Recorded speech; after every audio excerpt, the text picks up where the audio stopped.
যেমন দেখবেন শিল প্রভুপাদ নবদ্বীপ মায়াপুরে, আপনারা সবাই জানেন, মূর্তি দেখেছেন মায়াপুরে শিল প্রভুপাদ। মায়াপুর ইস্কন মন্দিরে চলে যান, প্রভুপাদকে দেখতে পাবেন, ওনার মূর্তি আছে। উনি যখন খুব ছোট্ট ছিলেন না, ওনার বাবা ব্যবসাও করতেন, চাকরি করতেন।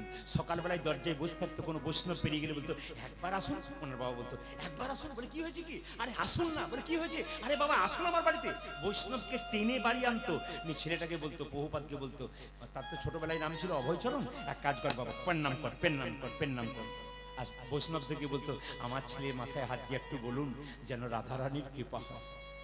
বাবার এরকম আপ্লুত চেষ্টা ছিল, আপ্রাণ চেষ্টা ছিল বলে শিল প্রভুপাদ আজ বিশ্ববিখ্যাত হয়ে। ওগো মা, একটা সন্তান শুধুমাত্র ইঞ্জিনিয়ার হলো, ডাক্তার হলো, এতে যে মানুষ হলো তা হলো না। কিন্তু অনেক ইঞ্জিনিয়ার ডাক্তার আছে, বাবা মাকে খেতে দেয় না, এমন মানুষ সবার কি দাম আছে যার মধ্যে বিবেকই জন্ম নিল না। আপনি ছেলেকে আইপিএস অফিসার করুন, ডাক্তার করুন, ইঞ্জিনিয়ার করুন, অবশ্যই করবেন, উচ্চ শিক্ষায় শিক্ষিত, তাকে বিবেক তৈরি করুন যেন সাধু বাবাদের সম্মান দিতে পারে, যেন সনাতন ধর্মকে রক্ষা করতে পারে। এরকম সন্তান পৃথিবীতে জন্ম দিয়ে যান। একটা মানুষ 100 বছর বাঁচলো কিন্তু সে ভগবানকে ডাকলো না, ওইরকম বেঁচে লাভ নাই। একটা মানুষ 10 বছর বাঁচলো কিন্তু 10টা ভক্ত তৈরি করে দিয়ে গেল, ওর বাঁচার লাভ আছে। 10 বছর বাঁচবেন, 10টা ভক্ত তৈরি করে যাবেন। 100 বছর বেঁচে 100টা অভক্ত তৈরি করে আপনার জীবনে কোনো লাভ নেই। সবাই লক্ষ্য করুন মাইরা, রাজা চন্দ্রধ্বজ যেই না মাথায় করে সেই বৈষ্ণবের চরণধোয়া জলটা এনেছে, সবাই তাকান, সঙ্গে সঙ্গে রাজা চন্দ্রধ্বজের দুটো স্ত্রী ছিল, স্বামী জল পান করতে পারলে দেখি দেখি দেখি দেখি দেখি দেখি দেখি দেখি দেখি দেখি দেখি দেখি দেখি দুজন স্ত্রী সেই জল যখন পান করেছে, সেই মুনি ক্রোধে ক্রোধান্বিত ছুটে বলল, রাজা তুমি আমার চরণধোয়া জল পান না করে অপমান করলে, তুমি অভিশাপ দিলাম, তোমার সর্পকুলে জন্ম হবে, তোমার নাম হবে কালিয়নাগ। রাজা চন্দ্রধ্বজ কেঁদে কেঁদে বলল, হে মুনিবার, হে মুনিজীব, অভিশাপে যদি দিলে আমায় সাপি কুলে জন্ম হো, সাপি কুলে জন্ম হো, আশীর্বাদ দাও যেন গোবিন্দের চরণ লাভ করতে পারি, লাভ করিতে পারি, যেন গোবিন্দের চরণ লাভ করতে পারি, লাভ করিতে পারি। বৈষ্ণবের আশীর্বাদ বৃথা যায় না গো, বৈষ্ণবের আশীর্বাদ বৃথা যায় না। বলো গো, গো রাজা, তুমি আমার চরণধোয়া জল পান করনি, তুমি আশীর্বাদ চাইলে কৃষ্ণের, আমি তোমাকে আশীর্বাদ দিলাম, যে মাথা দিয়ে তুমি আমার চরণধোয়া জল এনেছো, একদিন তুমি সাপ হবে, ওই সাপ দিলাম, তোমার মাথায় একদিন ভগবান কৃষ্ণের নিত্য হবে। বৈষ্ণবের আশীর্বাদ যেমন ফলে, বৈষ্ণবের অভিশাপ সেরকম ফলে যায়। ওই জন্য বারবার বলবো, রবিবার দিন ছুটি থাকবে, বাবারা, দাদারা, দাদু যারা হয়েছেন সবাই, দেখুন কত ছোট ছোট বাচ্চারা ব্যাগ ট্যাগ নিয়ে কোথাও যাচ্ছিল, ওরা কীর্তন শুনতে বসছে। তার মানে কি, সব জায়গায় দেখতে পাবেন কম বয়সের ছেলে মেয়েরা কীর্তন শুনতে আসছে। কেন? ওনারা বলছেন ইউটিউবে আপনাকে দেখছি। কিছুক্ষণ একটা জায়গায় গিয়েছিলাম, কলেজের ছেলে মেয়েরা বসে কীর্তন শুনছে, খাতা নিয়ে। তো শেষে জিজ্ঞেস করলাম, খাতা নিয়ে কীর্তন শুনছো কেন? বলে ভালো ভালো কথাগুলোকে নোট করলাম না, এই যে 3 ঘন্টা শুনলাম না, ভালো ভালো কথাগুলো নোট করলাম, যদি জীবনে কিছু কাজে লেগে যায়। তার মানে কি, জীবনে শিক্ষার আছে, যত শিখবে, এদের পূর্বজন্মের স্বীকৃতি আছে, আগের জন্ম থেকে শোনা অভ্যাস আছে বলে বুঝতে পেরেছে। এখন এমন ছেলে আছে দেখুন, মোবাইল নিয়ে রাস্তায় বসে আছে কিন্তু কীর্তনে ধার ধারছে না। এই জন্য আপনাদের কাছে নিবেদন রইল, সেরকম সন্তান তৈরি করে দিয়ে যান যেন আপনার ভালো সন্তান হয়। এই কালিয়নাগ জন্মগ্রহণ করলেন কোথায়? বৃন্দাবনের কালিদহ হ্রদে। এখন যদি বৃন্দাবনে যান তাহলে কালিদহ হ্রদে একটা জিনিস দেখতে পাবেন, কি বলুন তো, একটা কদম্ব বৃক্ষ এখনো বেঁচে আছে 5500 বছর ধরে। কেন কদম্ব বৃক্ষতা বলতে চাইছে, কৃষ্ণ যে আমার কাছে লীলা করেছে তার প্রমাণ আমি, আর স্পর্শ করে কৃষ্ণ কালিদহের জলে ঝাঁপ দিয়েছিল, ওই জন্য আমি এখনো পর্যন্ত বেঁচে আছি। পদকর্তা বর্ণনা করছে, কালিন্দির এক দহে কালী নাগো রাহে রাহে, কালিন্দির এক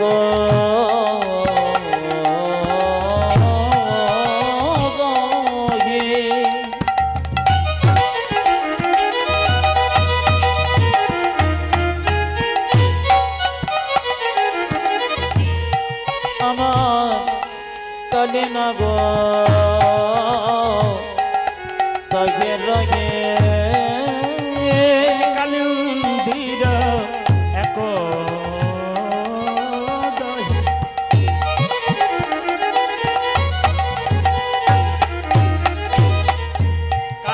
গো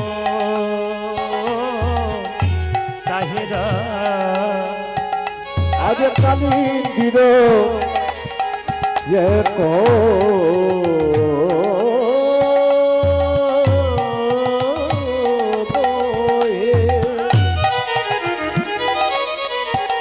ওই আমার কালী না গো তাহে রহে ও যে বিষ জলে দহন সমান দেখ রে দেখি বিশ্বজনে বিষজনে গগন সমান যে বিষারে জলে দহন সমান ওই দেখ দেখো বিষরে জলে দহন সমান ও যে বিষার জলে সমান সমান চলন বিষর যৌবনে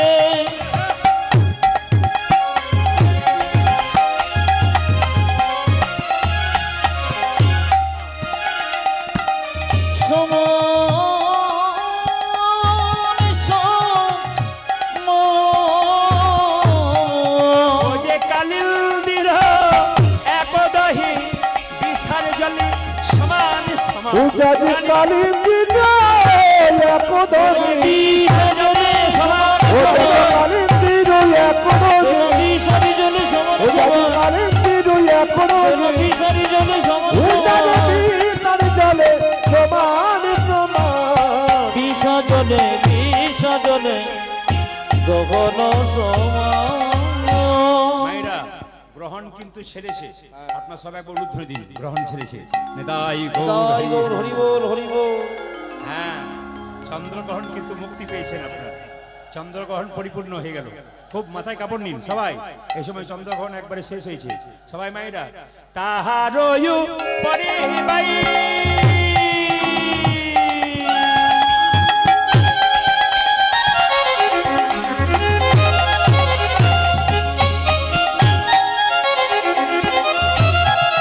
ও যে যদি পাখি উড়ে যাই শহর উপরে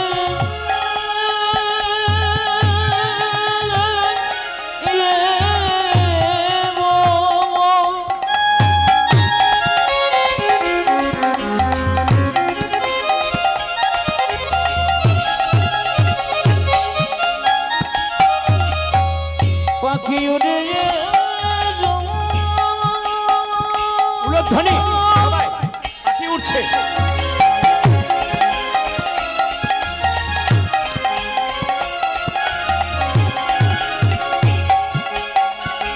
পাখি উড়ে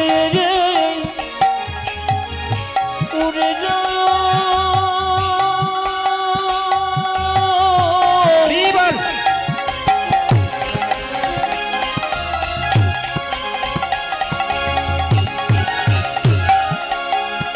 পাখি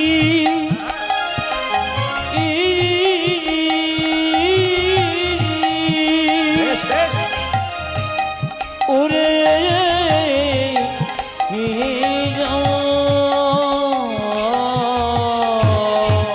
আজ তাহাবে পারে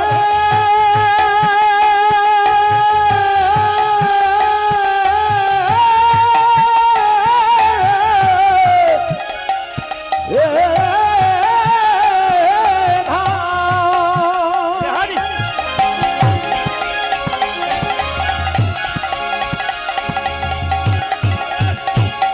ওই আমার যদি পাখি উড়ি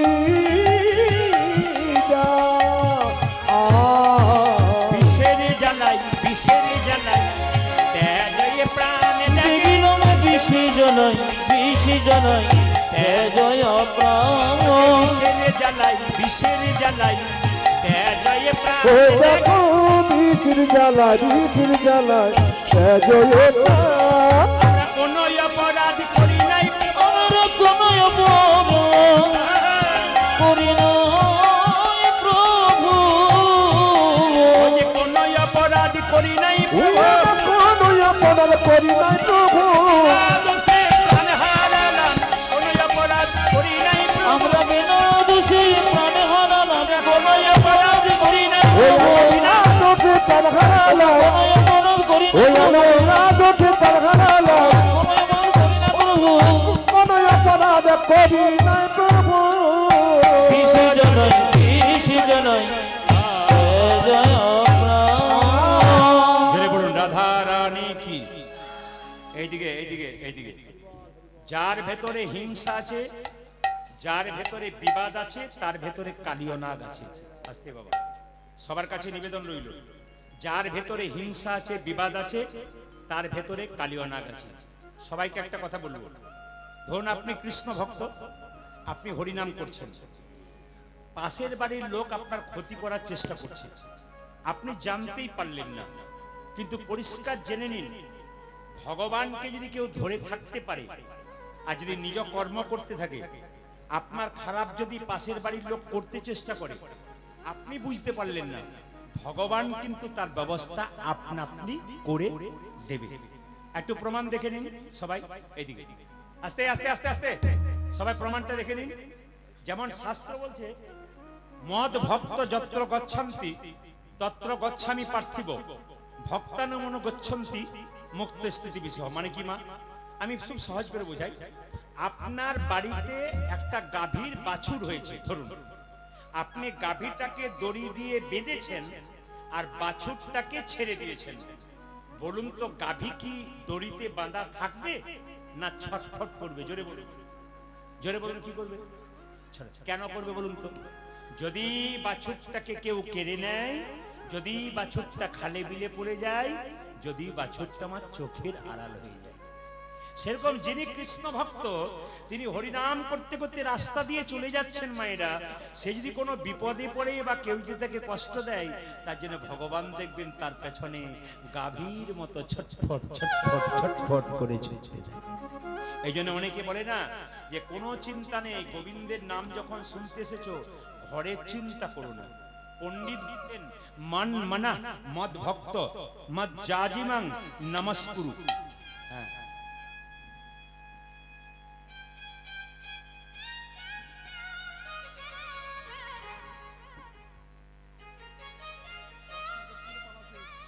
আচ্ছা, তাহলে আমি বলতে চাইছি, ওই এখানে কিন্তু 4টে প্রশ্ন করেছেন একজন, যিনি করেছেন একটু হাত তুলবেন। যিনি প্রশ্নটা করেছেন হাত তুলবেন, আসুন। দূরে নয়, যিনি প্রশ্ন করবেন তিনি দূরে থাকবেন না, দূরে হলে বোকার মতো পরিচয়, একবারে বোকার মতো পরিচয়, মানে কি বলবো, খুব বোকার মতো পরিচয়, যার কোনো জ্ঞান নেই সে দূরে থাকে, সামনে এসে এখানে এখানে বসো বসো বসো, বলবো বসো বসো, সুস্থ শরীরে বসো, ভালো করে বসো বসো, এখানে বসো, এখানে বসো, সামনে বসো, তোমাকে শোনাতে হবে আমাকে, তাই নাকি? বসো বসো বসো।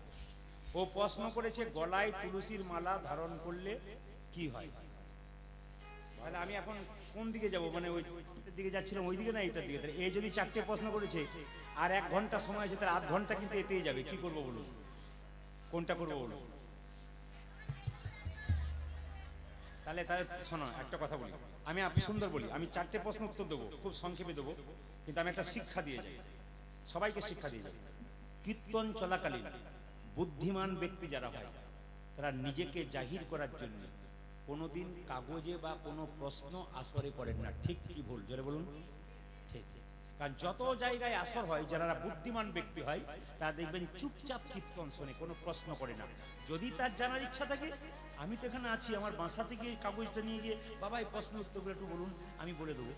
কিন্তু এটা কি বলতো, যে নিজেকে জাহির করা আমি জ্ঞানী, তা নয়। তোমার জানার ইচ্ছা থাকতে পারে, কিন্তু তোমার জানার ভেতর ইচ্ছা থাক, আরো থাক, 100টা প্রশ্ন তো থাক, কিন্তু কোনোদিন তুমি বুদ্ধিমান ছেলেকে হয়, সে কিন্তু বাড়ির ভেতরে গিয়ে, আমি তো বাসায় আছি, কোথায় আছে কাকু, আমি একটু যাই ওনার কাছে জিজ্ঞেস করে নি, নিশ্চয় যাবে। কিন্তু আসরে করলে কি হয়, এই যে তুমি কাগজটা দিয়ে গেলে, আর আমার সবগুলো জানা আছে, এখন যদি না বলি তাহলে ভেতর আমার উকবুক উকবুক করবে। কেন বলতো, না বললে এরা বলবে তাহলে জানে না বোধ হয়, কিন্তু আমি যে জানি তার প্রমাণ আমি দিয়ে যাব, আমাকে বলতে হবে। এখন তুমি তো হ্যাঁ হ্যাঁ করছো, ঠিক বলছো, ওরা কি করবে, তা লীলাটা আর করা যাবে না, তা কোন দিকে আমি যাবো, না কি বলছেন? হরে কৃষ্ণ। এ কিন্তু প্রশ্ন করেছে তুলসীর মালা গলায় ধারণ করা হয় কেন, আর গুরু দীক্ষা নিলে কি হয়, আর দ্বিতীয় বাবা মা মারা গেলে শ্রাদ্ধ কেন করা হয়, আর হাতে আগুন দিয়ে মানে দেওয়া হয় কেন? এ খুব সুন্দর প্রশ্ন করেছে, কিন্তু প্রশ্নগুলো খুব ভাইটাল প্রশ্ন, এই জন্য কিন্তু তোমাকে ধন্যবাদ জানাই। মানে প্রশ্নগুলো ভালো, একবার হ্যাঁ হ্যাঁ না, এই জন্য খুব ধন্যবাদ। মানে ওর এই কম বয়সে ওর যে প্রশ্ন জেগেছে ভেতরে, ও যদি দিয়েছে, ওকে যদি কেউ, দেখুন কিছু কিছু লোক আছে দেখবেন নিজে বন্দুক চালায় না, অন্য লোককে দিয়ে বন্দুক চালা করায়, দেখে নেবেন কিছু লোক আছে, মানে আপনি বলবেন না, এ বোকা সাজাবে একজনকে দিয়ে, তুই চলে যা কাগজটা নিয়ে, তারপর যা হয় ও কাল খাবে খাবে, আমার যা হবে, ও দেখবেন নাই পার্টি করে দেবে। এরকম পার্টি দেখবেন অনেক জায়গায় আছে, বন্দুক দেখবেন কাঁধে চাপিয়ে দেয়, এ এখন কিছুই বোঝে না, এই দিদি এই আমি জানলাম তুমি করেছো, কিন্তু এমন জায়গায় করে। বেশ বেশ জোরে বলুন, রাধা রানী কি, শ্যাম সুন্দর কি? বেশ, আমি উত্তর দিয়ে দেবো একটা একটা করে। আমি আগে বলি কোন জায়গায় ছিলাম মাইরা, কোন জায়গায় ছিলাম, মাথাটা চলে গেল কিন্তু আমার যাই জায়গায় ছিলাম। হ্যাঁ বাবা বলো, বুঝতে পারলাম না। হ্যাঁ কালীনাগ ছিলাম, বেশ ঠিক আছে, যা ছিল ছিল, বিষয়টাতে যাই। আচ্ছা মায়েরা, কালীনাগ, আচ্ছা এবার বলি, যেদিন কৃষ্ণ কালীনাগকে দমন করেছিল সেদিন কিন্তু দাদা বলরামের জন্মদিন ছিল। সবাই হাত তুলে বলবেন যাদের হয়, আপনাদের ছেলে মেয়ের জন্মদিনে আপনারা কেক কাটেন? জোরে বলুন। না বলতে হবে কিন্তু, ভয় খেলে চলবে না। কেক কাটেন? দু চারজন। এর ভোটের সময় হয় না, কিছু ব্যক্তি যেমন দুপক্ষে মুড়ি খায়, কাকে যে ভোট দেয় কেউ জানে না। কেক কাটেন? এটা বলে আপনারা কেক কাটেন তো? বেশ ভালো কথা, খুব খুশি। আচ্ছা মোমবাতি জ্বালান, নিয়ে আবার নিভিয়ে দিন। আচ্ছা দেখবেন, কিছু মনে করবেন না, যারা বুদ্ধিমান আছে, যারা চুপ করে আছে, হ্যাঁও বলবো না নাও বলবো না, যা বলছি করে বলি। এবার বলুন, আপনার ছেলের জন্মদিনে আপনি অন্ধকার চান না আলো চান? জোরে বলুন, জোরে বলুন। এরা বললো আলো চাই। আচ্ছা যখন আপনি মোমবাতিটা জ্বালিয়ে হ্যাপি বার্থডে টু ইউ ফুস নিভিয়ে, অন্ধকার হয় না আলো হয়? জোরে বলুন, কি হয় বলুন? কাল থেকে আর করবেন? আমি যুক্তিতে বলবো, যদি অযুক্তি থাকে আমাকে বলবেন। এখানে একজন, এখানে হাজার জন আছে, আমি মাইকের মাধ্যমে বলে গেলাম, ক্যামেরা হচ্ছে, একজনও জানে না যে মোমবাতি জ্বালে নিভাতে হয় কেন, আর একজনও জানে না যে কেক কাটলে কি হয়, একজনও জানে না। সব দেখে দেখে করি আমরা, একবারে একজনও জানে না, কেউ জানে না। কেন? এটা তো নয়, এটা হচ্ছে খ্রিস্টানদের। খ্রিস্টানরা এগুলো করছে, ওগুলো দেখে আমরা করছি। বলুন তো, একজন খ্রিস্টান দুর্গাপুজোতে পুষ্পাঞ্জলি দেয়? জোরে বলুন। আর যীশু খ্রিস্টের যেদিন জন্মদিন হয় কেক কাটেন না? কেক খান না? আপনি খাবেন, যীশু খ্রিস্টকে মানবেন, কিন্তু আপনাদের কাছে নিবেদন রইল, আপনি অন্যের ধর্মকে ধার করছেন কেন? আপনার ঘরে এত সম্পদ রয়েছে, আপনি নিচ্ছেন না কেন? কৃষ্ণের জন্মদিনে কেক কাটা হয়েছিল, লাড্ডু খাওয়ানো হয়েছিল, কেকের মধ্যে ডিম থাকে। কেক কেন খাওয়াবেন শুভ দিনে? ছেলে পরীক্ষা দিতে যাবে শুভ দিনে, আপনার ডিম খাওয়ান? জোরে বলুন। তাহলে কেকের মধ্যে ডিম থাকে, আপনি ডিম নিয়ে সেদিন মারামারি করছেন। আপনি কি সত্যি ছেলের মঙ্গল চাইছেন? এখন না না করলে হবে না, আমার কথাগুলো আপনারা বিচার করবেন, তারপর বলবেন। আচ্ছা এবার বলি, তাহলে মোমবাতি জ্বালিয়ে নেভাচ্ছেন মানে কি করছেন? আপনি অন্ধকার টেনে আনছেন।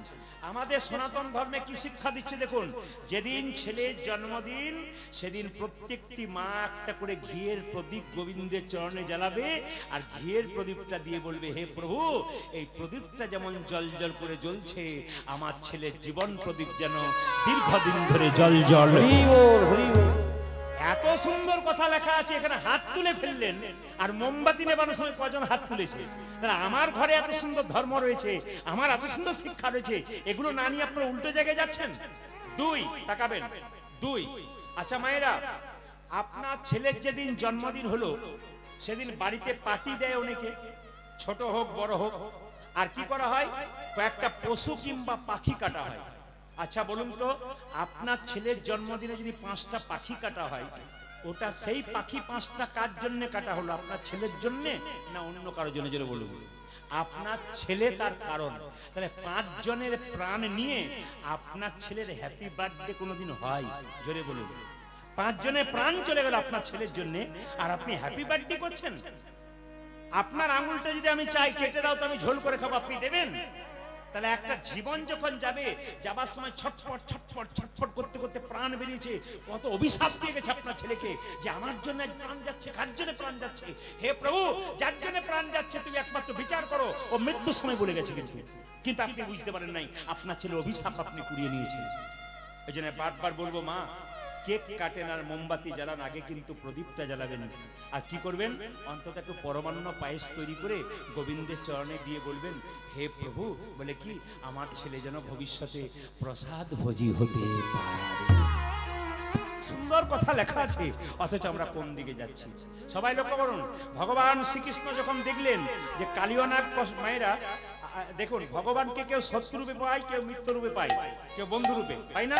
সবাই কালিয়নাগ দেখলো যে আমার ভক্তদেরকে কৃষ্ণ যখন কুরুক্ষেত্রের যুদ্ধে জিতলো, সবাইকে সবকিছু করলো, কালিয়নাগ কেঁদে কেঁদে বললো আমাকে উদ্ধার করো। কালিয়নাগের কথা কিন্তু কৃষ্ণ শোনে নাই। তখন বললো, তুমি যদি আমার কথা না শুনলে আমি এইখানে এমন বিষ ঢালতে শুরু করব, এই পথ দিয়ে যত পশু পাখি পেরিয়ে যাবে সবাই বিষের জ্বালায় ছটফট ছটফট করবে, আর ছটফট করতে করতে তোমাকে ডাকবে, আর তোমাকে যখন ডাকবে তুমি ভক্তের ডাকে ছুটে আসবে, আমাকে কোথাও যেতে হবে না, আমি এখানে বসেই তোমার চরণ লাভ করতে পারবো। তাহলে কালিয়নাগ কত বড় ভক্ত দেখুন। তাই ভগবান শ্রীকৃষ্ণ মাকে বলছে, মা কালিয়নাগ আমার কষ্ট দিচ্ছে ভক্তদেরকে, ভক্তদের কষ্ট দিলে আমি সহ্য করতে পারি না, আমায় সাজাইয়ে দাও, আমায় সাজাইয়ে দাও, সাজাইয়ে দাও, সাজাইয়ে দাও, সাজাইয়ে দাও, আমায় সাজাইয়ে দাও, সাজাইয়ে দাও। ঘরে যাবার সময় হলো, সাজাইয়ে দাও, সাজাইয়ে দাও। মাগো বসতে যাওয়ার সময় হলো, সাজাইয়ে দাও, সাজাইয়ে দাও। বসতে যাবার সময় হলো, সাজাইয়ে দাও, সাজাইয়ে দাও। আমায় ভক্তি যাবার সময় হলো, সাজাইয়ে দাও, সাজাইয়ে দাও। কালকে যেখানে গান গাইছিলাম সেখানে একটা আমার কীর্তনটা সবচেয়ে আশ্চর্যের ব্যাপার। আর কালকে আসলে যেখানে গান গাইছিলাম আমার এই কীর্তনে যে ব্যয়ভার সেটা কে দিয়েছে শুনলে চমকে যাবে। ছেলেটি রোজা রাখার পর আমার কাছে এসেছিল, শেখ আমান, মুসলিমের ছেলে। উনি কমিটিকে বলেছেন যে প্রদীপ পালের গান আমাদের বাড়িতে সবাই শোনে, আমরা মুসলিম হতে পারি, ওনার গান আমাদের বাড়িতে প্রত্যেক দিন চলে। এই জন্য আমরা চাই ওনার যদি আপনারা অনুমতি করেন কিন্তু গোটা টাকাটা ব্যবহার করব।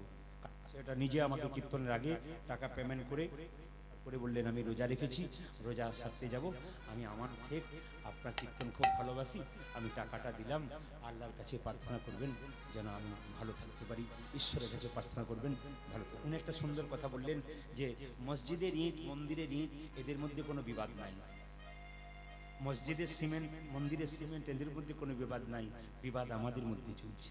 এই বিবাদ আপনারা করবেন না। ধর্ম কোনোদিন বিবাদ করে না, ধর্ম বিবাদ মেটায়। ধর্ম ঝগড়া করায় না, ধর্ম ঝগড়া মেটায়। এই জন্য কি সুন্দর একটা নিদর্শন দিয়ে দিলেন। কয়েকদিন আগে ফেসবুকে দেখতে পাচ্ছিলাম একটি ছেলে, সন্ধ্যা বলে একজন মেয়ে, মানে বয়স্ক মা, তিনি অসুস্থ, হসপিটালে ভর্তি আছে, একজন মুসলিম ছেলে রোজা শেষ করে গিয়ে ওকে রক্ত দিচ্ছে, গ্রুপটা মিলে গেছে, ওই মহিলাটাকে রক্ত দিচ্ছে। এও প্রমাণ দিয়ে দিচ্ছে যে হ্যাঁ আমরা ধর্মটাকে ঠিক। এখনো পর্যন্ত মানুষ আছে বলে পৃথিবীতে অন্ধকার হচ্ছে, আলো হচ্ছে, সূর্য উঠছে, হ্যাঁ চন্দ্র উঠছে, এখনো পর্যন্ত উঠছে, এখনো উঠবে, এখনো মানুষ মানুষের মতোই থাকবে। আপনার সেরকম কর্ম করুন যেন পৃথিবীতে একটা দাগ রেখে যেতে পারেন, একটা ভালো কাজ করতে পারেন। ভগবান শ্রীকৃষ্ণ বলছে, মা আমায় সাজাইয়ে দাও, মা সাজাইয়ে, আমায় সাজাইয়ে দাও, সাজাইয়ে দাও। উঠে যাবার সময় হলো, সাজাইয়ে দাও, মা সাজাইয়ে দাও। ভক্তি যাবার সময় হলো, সাজাইয়ে দাও, সাজাইয়ে দাও। আর যে ধৈর্য ধরে না মা, সাজাইয়ে দাও, মা সাজাইয়ে দাও। আমায় আর যে ধৈর্য ধরে না মা, সাজাইয়ে দাও, মা সাজাইয়ে দাও। আর যে ধৈর্য ধরে না মা, সাজাইয়ে দাও, মা সাজাইয়ে দাও। আরে আরে কি তোরি যে ধরি না আমার কষ্টে যাবার সময় হলো, আরে কি তোরি যে ধরে না আমার কষ্টে যাওয়ার সময় হলো, আরে কি তোরি যে ধরে না আমার কষ্টে যাওয়ার সময় ওই হলো। আমায় সাজাইয়ে নামা, সাজাইয়ে নামা। হ্যাঁ, এর ফাঁকে ফাঁকে এর একটা করে প্রশ্নের উত্তর দিয়ে দিই, কিন্তু উত্তরটা পেয়ে গেলে চলে গেলে হবে না। সেই মিড ডে মিলের সময় স্কুলে গিয়ে মিড ডে মিলটা পেল না, ছেলে বস্তা নিয়ে ঘর চলে গেল, তা বললে হবে না। তোমাকে গোটাটা শোনাবো, কারণ শেষখানে তোমার তো শেষ করবো। আচ্ছা, এই প্রশ্ন করেছে তুলসীর মালা নিলে কি হয়। দাঁড়ান দাঁড়ান বলি। আপনার বাড়িতে আপনি বেগুন গাছ লাগিয়েছেন, আচ্ছা বেগুন গাছ লাগালে বেড়া দেবেন না? বেড়া না দিলে কি হবে? ছাগলে ছিঁড়ে খাবে। তাহলে এখন কথা হচ্ছে আমাদের এই দেহে কৃষ্ণ প্রেমের অঙ্কুরকে যদি গাছ রূপে পরিণত করতে হয়, তাহলে কিন্তু তুলসী মালা নামক বেড়া আমাদের দিতে হবে, যেন কামিনী কাঞ্চন গরু ছাগলে আমাদের প্রেমের অঙ্কুরটাকে নষ্ট করতে। তুমি বুঝতে পেরেছো কেন মালাটা নেওয়া হয়? এইবার একটা এই যখন বললো আরো কথা বেরোবে, কিন্তু এর মধ্যে বলে রাখি, মালা পড়তে আপনার অনেকে লজ্জা করেন, কিন্তু আমি আপনি যে একজন হিন্দু ব্যক্তি, আপনাকে চিনব কি করে? মনমোহন সিং প্রধানমন্ত্রী ছিলেন, মাথার পাগড়ি খুলেছিল, জোরে বলুন, সবাই বলুন জোরে, পাগড়ি খুলেছিল। এত বড় প্রধানমন্ত্রী ভারতবর্ষে ছিলেন তিনি মাথার পাগড়ি, তার মানে তিনি কি বলতে চাইছেন? আমি প্রধানমন্ত্রী হতে পারি, আমার ধর্মের জায়গায় আমি কিন্তু পাকা আছি। শিখতে হবে এগুলো চলার পথে, যে যেখানে বসেছেন। আপনি যে একটা হিন্দু ছেলে, আমি বুঝবো কি করে? আপনার গলায় একটা তুলসীর মালা, আর বলবেন না তুলসীর মালা তো নিতে বলছেন, কিন্তু ভোজের সময় খেতে পাবো না, এরকম একটু খেতে পাবো না, তাহলে কি হবে? না পাবেন। শুনে নিন, শাস্ত্র বলছে, এদিকে দেখেন, যদি কেউ মাছ মাংস খান সেও তুলসীর মালা পরবেন, আর যিনি মাছ মাংস খান না সেও তুলসী মালা পরবেন। কিভাবে পরবেন দেখুন, এইদিকে, যে মাছ মাংস খায় সে তুলসীর মালাটা এতটা ঝুলিয়ে পড়বে, সবাই তাকান মায়েরা, কণ্ঠের সঙ্গে মিশিয়ে পড়বে না। কিন্তু যারা আমিষ খায়, সবাই তাকান, যারা আমিষ খায় তারা মালাটা কিন্তু কণ্ঠের সঙ্গে এরকম করে মিশিয়ে পড়বেন না, একটু বাড়িয়ে নেবেন, সবাই তাকান, একটু বাড়িয়ে নেবেন যেন এখানে না মিশে যায়।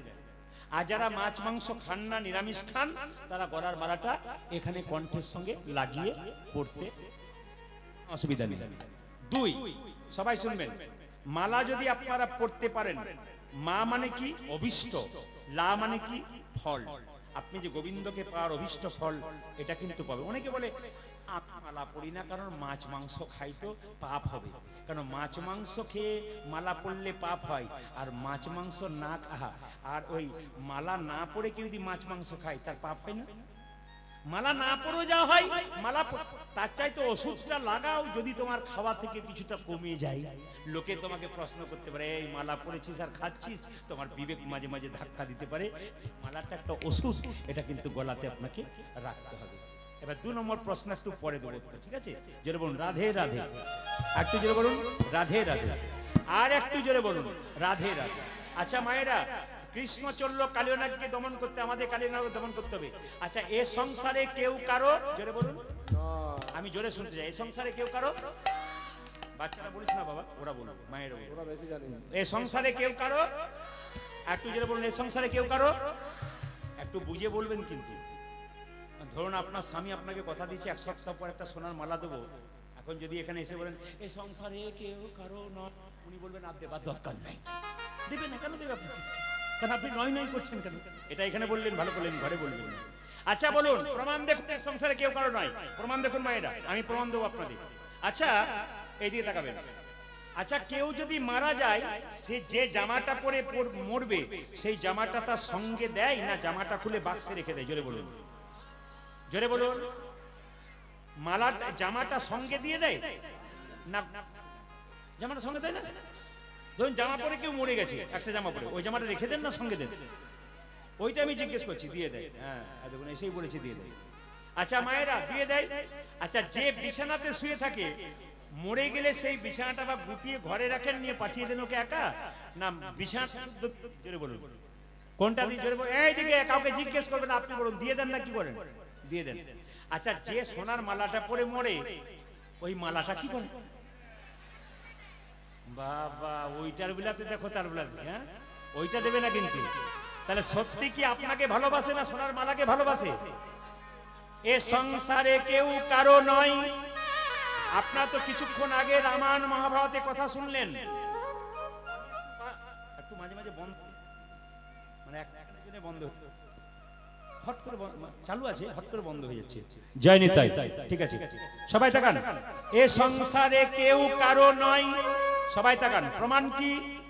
বিবেকানন্দ আমেরিকা গিয়েছিল, আমেরিকার রাস্তা দিয়ে যাচ্ছে, হঠাৎ দেখলো একজন স্বামী মারা গেছে স্ত্রীর, গতকাল স্বামী মারা গেছে, আর স্ত্রী কি করছে? স্বামীর কবরে হাওয়া দিচ্ছে। কি বললাম মায়েরা? আমেরিকাতে কেউ মারা গেলে তাকে মুসলিমদের মতো কবর দেওয়া হয়, তা একজন স্ত্রীর স্বামী মারা গেছে, এখন কবরে তার স্বামী শুয়ে আছে, ঘুমোচ্ছে, আর কবরটাতে তার স্ত্রী জোরে জোরে কি করছে মায়েরা? হাওয়া করছে। বিবেকানন্দ প্রণাম করে বলছে, বাহ মা, তোমাকে কোটি কোটি প্রণাম জানাই। বলে কেন? আমাদের ভারতবর্ষের মেয়েদেরকে সবাই সতী নারী বলে, সম্মান করে, স্বামীকে ভালোবাসে বলে, আর তোমার স্বামী কালকে এদিকে এদিকে তোমার স্বামী কালকে তুমি জোরে জোরে কবরে হাওয়া করছো, বাহ, তোমার স্বামীকে তুমি কত ভালোবাসো। মেয়েটি বলছে, স্বামীর ভালোবাসার জন্য কবরে হাওয়া দিই নাই। তবে দিচ্ছ কেন? আমেরিকাতে নিয়ম আছে, যতক্ষণ না স্বামীর কবরটা শুকোবে ততক্ষণ আমি নতুন বিয়ে করতে পাবো না, তাই কবরটা শুকিয়ে নিচ্ছি। মায়েরা, এ সংসারে কেউ কারো নয়, প্রমাণ দেখুন, এ সংসারে কেউ কারো নয়। সম্রাট আলেকজান্ডার, ইতিহাস পড়েছেন? সম্রাট আলেকজান্ডার যখন মরবে, তিনি কত টাকার মালিক ছিলেন? গোটা পৃথিবীর সম্পত্তিকে 7 ভাগ করলে 1 ভাগ সম্পত্তির মালিক হলো কে? সম্রাট আলেকজান্ডার। আশ্চর্যের ব্যাপার, একটা মশার কামড়ে বেবিলিয়ন শহরে মরে গিয়েছিল। শিক্ষা আছে দেখুন, একটা মশার কামড়ে বেবিলিয়ন শহরে মরে গিয়েছিল। তো মৃত্যুর আগে তার মন্ত্রীকে বলেছে, মন্ত্রী, আমি যখন মরে যাব 3টে কথা লিখে রাখো। স্যার লিখে নিচ্ছি। প্রথম কথা লেখো, আমি যখন মরে যাব আমাকে তোমরা কেউ কাঁধে নিয়ে যাবে না, 4 জন ডাক্তার আমাকে কাঁধে নিয়ে যাবে। মন্ত্রী বলছে, স্যার লিখে নিলাম। আপনি যখন মরে যাবেন 4 জন ডাক্তার আপনাকে কাঁধে নিয়ে যাবে। 2 বলুন স্যার, 2 নম্বর। আলেকজান্ডার বলছে, আমি যখন মরে যাব লোকে মারা গেলে তাকে চিট হয়ে, কিন্তু আমি যখন মরবো আমাকে উপর হয়ে শুয়ে নিয়ে যাবে, আমার হাত দুটি যেন দুলতে দুলতে যায়। মন্ত্রী, ভালো করে লিখে নাও।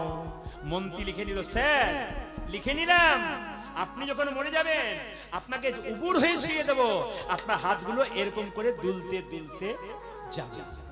আচ্ছা স্যার, 3 নম্বরটা কি বলুন? মন্ত্রী, আমি যখন মরে যাব তুমি আমার মৃতদেহের পেছনে পয়সা ছড়াতে ছড়াতে যাবে, টাকা ছড়াতে। স্যার লিখে নিলাম। প্রথম লিখলাম কি? আপনি যখন মরে যাবেন 4 জন ডাক্তার আপনাকে কাঁধে করে নিয়ে যাবে। 2 নম্বর লিখলাম কি? আপনি যখন মরে যাবেন তখন আপনাকে উপর হয়ে, শুনবেন ভালো করে, উপর হয়ে শুয়ে নিয়ে যাবো এবং হাতগুলো দোলাতে দোলাতে নিয়ে যাবো। 3 নম্বর কি? আপনি যখন মরে যাবেন তখন আপনার পেছন পেছন পয়সা ছড়াতে ছড়াতে যাবো। মন্ত্রী বলছে, স্যার কিছু মনে করবেন না, ছোট মুখে কথা, বড় কথা হয়ে যাবে। আমার একটু জিজ্ঞেস করার ছিল, আমরা থাকতে ডাক্তার কাঁধে নেবে কেন? কি সুন্দর কথা। আমরা বেঁচে থাকতে সব সময় আপনার পেছন পেছন আমরা রইলাম, আমরা বেঁচে থাকতে কেন আমরা কাঁধে নেবো না, ডাক্তার কাঁধে নেবে? দেখুন আলেকজান্ডার শিক্ষা দিচ্ছে, শোনো মন্ত্রী, 4 জন ডাক্তার কাঁধে নেবে কেন? আমি জগৎকে শেখাতে চাই, আসে যদি ডাক্তার, আসে যদি ডাক্তার, কি করিবে ডাক্তার? ইশারায় বোঝাচ্ছি। আসে যদি ডাক্তার, কি করিবে ডাক্তার? মহানায়ক উত্তম কুমার যেদিন মারা গিয়েছিল, তার ওই ঘরোয়া চিকিৎসককে, হোম চিকিৎসককে সাংবাদিকরা জিজ্ঞেস করলো, আপনি উত্তম কুমারকে বাঁচাতে পারলেন না? বলে, এর আগে 24 বার বাঁচালাম, এবার উনার ডাকে আবার ক্ষমতা নাই তাকে বাঁচাতে পারি। আসে যদি ডাক, মায়েরা, যেদিন ডাক আসবে সেদিন কেউ আর রক্ষা করতে পারবে না। সম্রাট আলেকজান্ডার বললেন, দ্বিতীয়টা? মন্ত্রী বলল, স্যার দ্বিতীয়টা আপনি এরকম করে শুয়ে নিয়ে যাব কেন, হাত দুলতে দুলতে? আলেকজান্ডার বলল, শোনো মন্ত্রী, আমি গোটা পৃথিবীর 7 ভাগ সম্পত্তির 1 ভাগ সম্পত্তির মালিক। আমি যে এত করলাম সব এখানে রেখে দিয়ে গেলাম, জগৎকে দেখাবো আমি খালি হাতে গেলাম আর খালি হাতে এলাম। আমি দেখাতে চাই কিছু নিয়ে আসি না, আর যাবার বেলায় আমি কিছু নিয়ে যাব না, যা করব সব এখানে দিয়ে যাব। স্যার খুব সুন্দর বলেছেন, স্যার খুব সুন্দর বলেছেন। 3 নম্বরটা বলুন, আপনি যখন মরে যাবেন আপনার পেছন পেছন পয়সা ছড়াবো কেন? আচ্ছা মায়েরা, আপনাদের ক্যানিং এলাকায় কেউ মারা গেলে মৃতদেহের পেছনে পয়সা ছড়ান? আমাদেরও ছড়াই, তবে অচল পয়সাগুলো ছড়াই, হ্যাঁ যেগুলো আমাদের খুব চালাক মানুষ হচ্ছে সবচাইতে চালাক লোক, কৃষ্ণকেও ঠকাতে পারে, এত চালাক। মানে যেগুলো বাজারে চলছে না, যে ছোট ছোট 1 টাকাগুলো, ওইগুলো চালাচ্ছে। আচ্ছা দে বাবা, দিয়ে দে, ভালোগুলো দিবি না কোনো মতো। এটা হচ্ছে ব্যাপার। মায়েরা সবাই শুনে নিন, আপনাদের দক্ষিণ চষ্কতে একটা জায়গা আছে, সেটা যে কীর্তন খোলা শ্মশান ঘাট, ওই দিক দিয়ে আমরা প্রায় পেরিয়ে যাই। এরা বলে দাদা একটা সুন্দর চায়ের দোকান আছে, তো ওই চায়ের দোকানে কিন্তু এরা বলে দাদা একটু চা খেয়ে নি, চা খাও। একদিন আমি বসে আছি, এরা চা খাচ্ছে, দেখতে পেলাম একজন কয়েকশো কোটি টাকার মালিক, ওই পথ দিয়ে তাকে নিয়ে আসা হচ্ছে, সুন্দর করে ফুল দিয়ে সাজিয়ে, বাড়ির লোক কত মানে কি বলবো, খুব সমারোহে নিয়ে আসছে। আমাদের বাবা মারা গেছে, কয়েকশো কোটি টাকার মালিক, উনি যাচ্ছেন, শ্মশানের চিতাতে শুইয়ে দিয়েছে। কিছুক্ষণ পর দেখলাম একজন পুলিশ, কয়েকজন পুলিশ একটা গাড়িতে একটা পচা গলা মরা নিয়ে এলো। জিজ্ঞেস করলাম স্যার এটা কি? বলছো 3 দিন ধরে রাস্তায় ভিখারি মানুষ পড়েছিল, কেউ তোলে নাই, তো ওকে সৎকার্য করবার জন্য আমরা শ্মশানে নিয়ে এলাম। এই ভিখারিটা একটা পাশে শুয়ে আছে চিতাতে, আর পাশের চিতাতে বড় লোক কয়েকশো কোটি টাকার মালিক শুয়ে আছে। ওই গরিব এটা যেন বলতে চাইছে, বাবু গো কতবার তোমার দরজায় গেছি, বাবু খেতে দাও, টাকা দাও, বস্ত্র দাও, তুমি আমার দিকে কোনোদিন তাকাও নাই, কোনো কথা বলো নাই। তোমার অহংকারে তুমি টাকা পয়সার গরমে মানুষকে মানুষ মনে করলে না। আজ তাকিয়ে দেখো তুমি যেখানে শুয়ে আছো, আমি তার পাশে শুয়ে আছি। ওগো বাবু গো, যাবার বেলায় আমরা সবাই এক, আর আসার বেলায় সবাই এক, শুধু মাঝখানে তুমি বড় লোক আর আমি গরিব, নিতাই গৌর হরি। কীর্তনের মধ্যে বড় বাস্তব শিক্ষা আছে বাবা, যদি নিতে পারেন। আপনার স্বামী 10 দিনের জন্য বাইরে গেছে মা, আপনি চিন্তা করছেন 10 দিন পর যখন বাড়িতে এলো, আপনি কত সুন্দর খাওয়ালেন, যত্ন করলেন, ছপ্পর খাটে আদর করলেন, কিন্তু যেদিন বাড়ির ছপ্পর খাটে আপনার স্বামী মারা যাবে, আপনি বেশিক্ষণ ডাকবেন না, নিজেই পাড়ার লোককে ডেকে বলবেন মরাটা বাস মরা হয়ে যাবে, নিচে নামিয়ে নিয়ে আয়, ধরে দোষ পেয়ে যাবে। নিচে নামিয়ে তুলসী তলার কাঁচা মাটিতে কাঁচা বাঁশের মাচা তৈরি করে ছেঁড়া তালাই দিয়ে বেঁধে দেবেন। যাকে এত ভালোবাসছিলেন তাকে ছেঁড়া তালাই দিয়ে বেঁধে দেবেন, খড়ের দড়ি দিয়ে বাঁধবেন। স্ত্রী বলবে দোষ পেয়ে গেছে, একটা প্যারেক গেড়ে দাও মাটিতে, একটা ভাঙা বালতিতে গোবর জল গুলে ছড়িয়ে দেবে। যে স্বামীকে এত ভালোবাসত সেই স্বামীর দেহটা আত্মা চলে গেছে বলে তাকে সেই জায়গাটা অপবিত্র হয়ে গেছে, ভাঙা বালতিতে গোবর জল ছড়িয়ে দেওয়া হলো। ওগো মা, কুরুক্ষেত্রের যুদ্ধের পর অর্জুন যখন কৃষ্ণের রথে চেপে আছে, কৃষ্ণ সারথি, অর্জুন বসে আছে, কৃষ্ণ বলল অর্জুন তুমি নেমে যাও যুদ্ধ। অর্জুন বলল না না না, আমি তো মালিক, তুমি তো আমার কি বলবো ড্রাইভার, তুমি নেমে যাও। কৃষ্ণ বলছে অর্জুন তুমি নামো, আর অর্জুন বারবার বলছে আমি তো মালিক, তুমি সারথি, তুমি ড্রাইভার, তুমি নেমে যাও। বলছে না তুমি মতে নামতে চাইছে না। পেছনে ছিল কার? যুধিষ্ঠির রথ। তিনি বলতে চাইছেন অর্জুন নেমে যাও, নিশ্চয়ই কোনো কারণ আছে। যেই না অর্জুন নেমে গেছে, এদিকে তাকান, যেই না অর্জুন নেমে গেছে অমনি রথটা, অর্জুন নেমে গেছে, তারপর যেই না কৃষ্ণ নেমেছে অমনি রথটা দাও দাও করে চলে গেছে। কৃষ্ণ বলল কিছু বুঝলে অর্জুন? বলে কেন? আমি যদি আগে নেমে যেতাম, তুমি যদি রথে থাকতে, রথটা দাও দাও করে জ্বলতো, তুমিও জ্বলতে। আগে তোমাকে নামালাম, তারপর আমি নামলাম, আমার সঙ্গে যে থাকে তার মঙ্গল কামনা করি। অহংকার ভালো নয়। মায়েরা সবাই লক্ষ্য করুন, কুরুক্ষেত্রের যুদ্ধের শেষে রথের মধ্যে যতক্ষণ কৃষ্ণ ছিল রথ ভালো ছিল, রথ থেকে যখন কৃষ্ণ নেমে গেল রথ দাউ দাউ করে জ্বলে গেল। সংসারে কুরুক্ষেত্রের যুদ্ধক্ষেত্রে, সংসার কুরুক্ষেত্রের যুদ্ধক্ষেত্রে দেহটা হচ্ছে রথ, আত্মা হচ্ছে কৃষ্ণ। আত্মা কৃষ্ণ যখন নেমে যাবে তখন আমাদের দেহ রথটাকে শ্মশানের চিতাতে নিতাই গৌর হরি বল। পশ্চিম বাংলার একজন বিখ্যাত বাউল শিল্পী বলল আমার আমার করছিস কেন? করে শেষের দিনে সেজনে বিনে ও হরি পারি হবে হবে রে এ শেষে দিনে সেজন বিনে হরি পরি কি আপন হবে রে।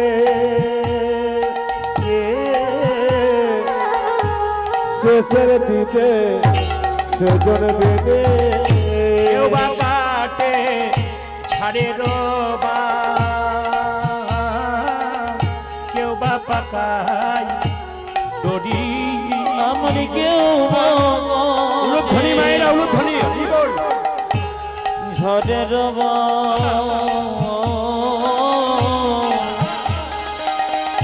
কেউ বাবা গায় দড়ি রে, কেউ বা কাটে ছাড়ে রোবা, কেউ বা পাকায় দড়ি রে। তাতে ঝাড়ে দেবা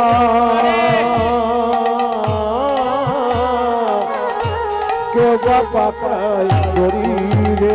আবার চার কাহারে কাঁধে নিয়ে, পরিচয় আমার কাছে চার কাহারে কাঁধে নিয়ে তারা কাহারি কাঁধে নিয়ে বলবে, ওগো বলবে হরি হরি, হরি হরি বলে হরি হরি বলবে বলবে হরি হরি গো বলবে হরি হরি বলবে বলবে হরি হরি গো আজ বলবে হরি হরি গো।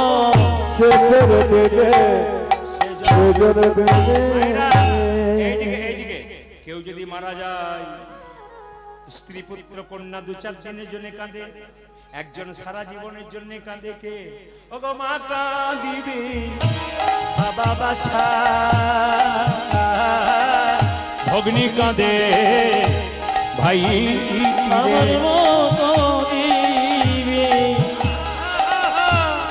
বাবা বাছা ভগ্নি কাঁদে মায়েরা, ভাই। সবাই শুনবেন যে যেখানে বসে আছেন। কয়েকদিন মালদাতে দেখুন কীর্তন শোনা মানে এই যে এত অগণিত ভক্ত আপনার কীর্তন শুনছেন, এর মানে কি বলুন তো? আপনি আপনার মঙ্গল চাইতে আসেন না মা, আপনি সন্তানের মঙ্গল চাইতে এসছেন, আপনি সংসারে মঙ্গল চাইতে এসছেন। যে বাবারা কীর্তন শুনতে এসছে, স্ত্রী আসতে পারে না, হতে পারে, নিজে এসছেন, আপনার সংসারে মঙ্গল চাইছেন, আপনার সন্তানের মঙ্গল চাইছেন। কেন? আজকে যদি ব্যাংকে কিছু জমা দেন 10 বছর পরে ডবল হয়। আজকে ভালো কাজ করছেন না, আজকে দিনটাতে হোলি পূর্ণিমার দিনে এটা কিন্তু আপনার তোলা রইল। একদিন বিরাট বিপদ পড়বে, আপনি দেখবেন, হঠাৎ দেখবেন বিপদ থেকে বেঁচে গেলেন। কি করে বাঁচলেন? আজকের দিনটার জন্য বেঁচে গেলেন। এই জন্য হরিবাসর হোক, ভাগবত কথা হোক, রামায়ণ কথা হোক, সেখানে এসে বসতে হয়। আপনি বুঝুন আর না বুঝুন, বসতে শিখুন। বসতে বসতে দেখবেন আপনি 10টা কথা শুনতে শুনতে আপনার ভেতর ভিজে যাবে। আমি হুগলিতে কয়েকদিন আগে গান করছিলাম, তো একজন মা দেখলাম ডান হাতে খাচ্ছে না, বাঁ হাতে খাচ্ছে, আর ডান হাতে গোবিন্দ সেবা করছে, বৈষ্ণব সেবা করছে। তো জিজ্ঞেস করে বসলাম, মা তুমি ডান হাতে খাচ্ছ না কেন? ডান হাতে গোবিন্দকে সেবা দিচ্ছ, বৈষ্ণবকে দিচ্ছ, কই তুমি নিজে বাঁ হাতে খাচ্ছ কেন? উনি বলছেন, বাবা আমার একটা 7টা ছেলে মরে যাওয়ার পর একটা ছেলে হয়েছে, তো ছেলেটা হওয়ার পর গোবিন্দের কাছে প্রার্থনা করেছিলাম, প্রভু যদি এই ছেলেটা আমার বেঁচে থাকে না, আমার ডান হাতটা চিরকাল তোমাকে দিয়ে দেবো, সাধুগুরু বৈষ্ণব সেবার জন্য আর গোবিন্দ সেবার জন্য, আর বাঁ হাতে আমি সেবা করবো। একজন মা তার একটা সন্তানের মঙ্গলের জন্য, সন্তানকে বাঁচিয়ে রাখার জন্য সারা জীবন তার ডান হাতটা ভগবানকে দিয়ে দিয়েছে। আর আপনার 3 ঘন্টা কীর্তন শুনতে এসছেন, সবটা সংসারের মঙ্গল চাইছেন, এই জন্য ভক্তি করে বসে আছেন। একটা কথা আপনাদের বলে যাই, মা জিনিসটা কেমন একটু ছোট্ট করে বলে দিই আপনাদেরকে। ধানবাদে একটা আসরে গান গাইছিলাম, 2 দিন গান ছিল, যার বাড়িতে আমার বাসা। তো সেই ভদ্র মহিলা দেখলাম প্রথম দিন কীর্তন শুনতে গেলেন না, ভাবলাম প্রচুর লোক এসছে বাড়িতে, আমরাও আছি, প্রচুর চাপ পড়েছে, কাজ করেছে, হয়তো যাইনি। কিন্তু দেখতে পেলাম দ্বিতীয় দিনও যাচ্ছে না, দরজায় বসে আছে। তো আমি যখন কীর্তন করে ফিরছি, তখন চোখ থেকে জল পড়ছে গড় গড় করে। আমি জিজ্ঞেস করলাম, দিদি তুমি গেলে না কেন? বলছে, আমি গেলাম না তো একটা কারণ আছে, আমার যাওয়ার ইচ্ছা হয় কিন্তু আমি যেতে পারি না। বলে, কেন? আমার 2টো ছেলে, একটা ছেলে দেখতে পাচ্ছ, একটা মারা গেছে। বলে, কখন মারা গেছে? বলে, আমার ছেলেটা 7 বছর বয়স ছিল, আজ থেকে 17 বছর আগে যেখানে হরিবাসর কীর্তন হচ্ছে না, ওই জায়গাতে পুরনো দেওয়াল ছিল, ওই দেওয়ালটা চাপা পড়ে আমার ছেলে মরে গেছে। আর সেই দিন থেকে আমি ওই রাস্তায় কোনোদিন যেতে পারি না।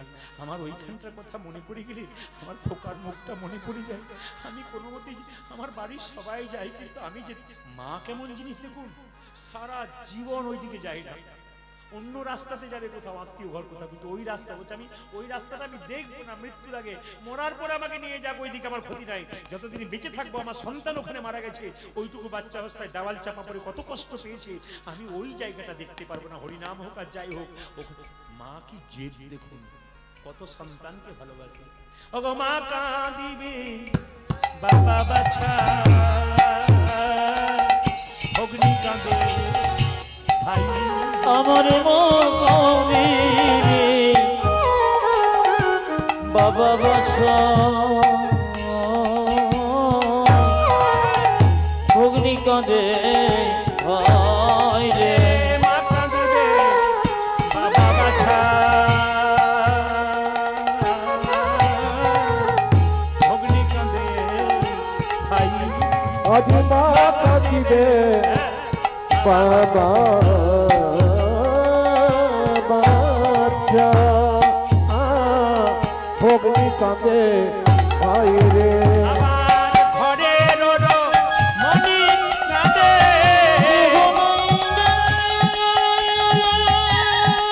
আমার মনকে রিবল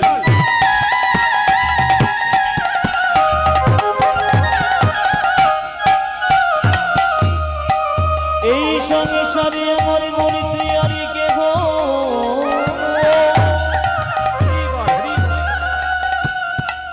কে গো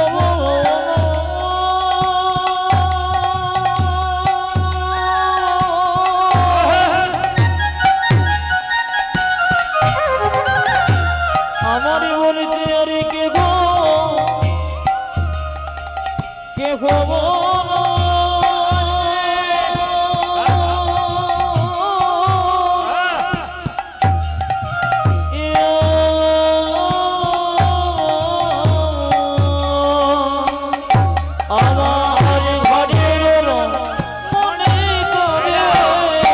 স্বামী চলে গেলে ঘরের স্ত্রী কি বলে কাঁদে ওই আমার আর যে কেহ নাই ওই আমার বাড়িতে কেহ নাই রে ওই আমার বাড়িতে কেহ নাই রে ওই আমার বাড়িতে কেহ নাই রে